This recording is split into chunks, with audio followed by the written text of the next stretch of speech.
If you only have 24 hours in a day, your success depends on how you use them. Let that sink in. You've got to hear me on this. People talk about Oprah Winfrey, Ted Turner, Warren Buffett. Legends, right? But here's the truth. It doesn't matter how much money you make, how famous you are, or where you started. You know why? Because everyone gets the same 24 hours in a day. The difference between Oprah and someone struggling to make ends meet: Oprah uses her 24 hours wisely. That's it. That's the secret. Let me break it down for you. I don't care if you're broke right now. I don't care if you grew up with nothing or if you grew up with everything. I don't care if you're in college or never finished high school.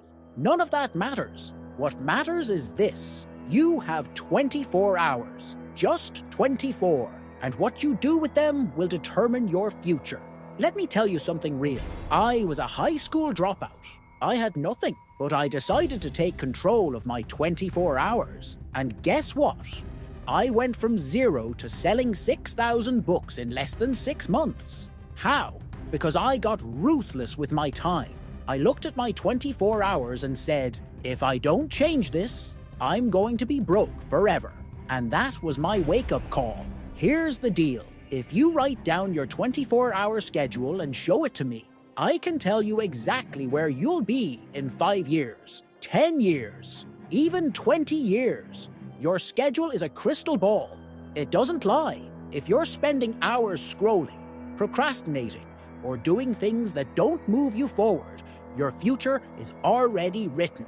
But if you take control, if you use those 24 hours like they're the most valuable currency you have, you can change everything. So, I'm asking you, what are you doing with your 24 hours? Are you investing them or wasting them?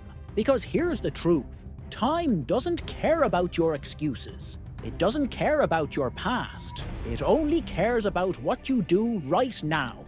And right now, you have a choice. You can keep doing what you're doing and stay where you are, or you can take control and create a future you're proud of. The clock is ticking. What are you going to do with your 24?